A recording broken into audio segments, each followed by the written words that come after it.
అందరికీ హృదయపూర్వక నమస్కారాలు. వన మహోత్సవ కార్యక్రమాన్ని అందరూ సామాజిక బాధ్యతగా తీసుకోవాలని మనస్ఫూర్తిగా అభ్యర్థిస్తున్నాను. పర్యావరణ సమతుల్యత కోసం పచ్చదనాన్ని పెంచాలి అనేది ఎన్డీఏ కూటమి ప్రభుత్వ లక్ష్యం. 29% ఉన్న పచ్చదనం 50% తీసుకెళ్లాలి లక్ష్యంగా పనిచేస్తున్నాం.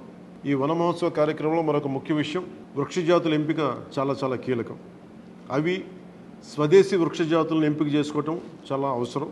స్థానిక వృక్షజాతులు నాటడం ద్వారా జీవ వైవిధ్యాన్ని, నేల ఆరోగ్యాన్ని మరియు పర్యావరణం మరియు మానవ ఆరోగ్యాన్ని కాపాడిన వాళ్ళు అవుతాం.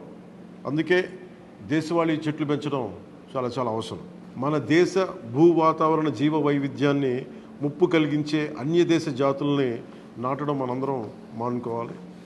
చూడటానికి మొక్క ఆకర్షణీయంగా ఉంది, మొక్క నాటితే ఏపుగా పెరిగిపోతుంది, నిర్వహణ ఖర్చులు అని చెప్పి ఎవెన్యూ ప్లాంటేషన్ పేరు మీద గత దశాబ్ద కాలంలో అన్య దేశ వృక్ష జాతులైన కోనాకార్పస్, ఏడాకుల పాల, మడగాస్కర్ ఆల్మండ్, ఆస్ట్రేలియా తుమ్మ లాంటి వృక్ష జాతుల్ని విరివిగా నాటేశాం.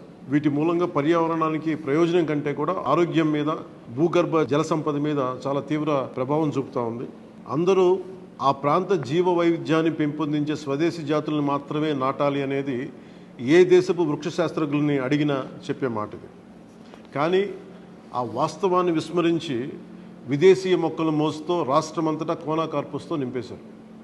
కోనాకార్పస్ అసలు మొదట పరిచయం చేసిన అరబ్ దేశాలే దాన్ని నిషేధించినాయి. ఎందుకంటే దాని దుష్ప్రభావాలను గుర్తించిన వెంటనే నిషేధించారు, తీసేశారు. మన దేశంలో తెలంగాణ, గుజరాత్, కర్ణాటక, అస్సాం ప్రభుత్వాలు కూడా వీటిని నిషేధించినాయి. ఈ కోనాకార్పస్ లాంటి విదేశీ వృక్ష జాతుల మూలంగా జరిగే అనర్థాలు చాలా ఉన్నాయి. అవి ముఖ్యంగా మన భూగర్భ జల సంపదను హరించి వేస్తాయి, శ్వాస సంబంధ ఆరోగ్య సమస్యలకి కారణమవుతున్నాయి.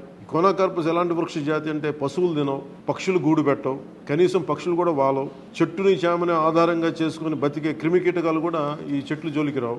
పక్షులే దూరంగా ఉండే ఈ మొక్కల్ని మనం మోజులో పడి ఎందుకు వేయాలి అనేది కీలకమైన ప్రశ్న.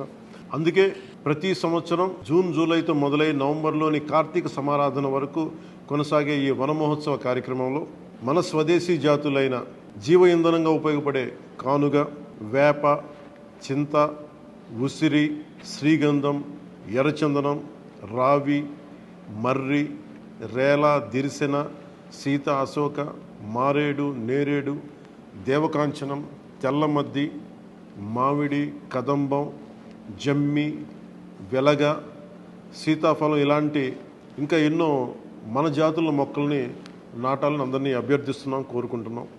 29% ఉన్న మన పచ్చదనాన్ని 50% తీసుకెళ్లే లక్ష్యంగా చంద్రబాబు నాయుడు గారి నాయకత్వంలో కూటమి ప్రభుత్వం పనిచేస్తుంది.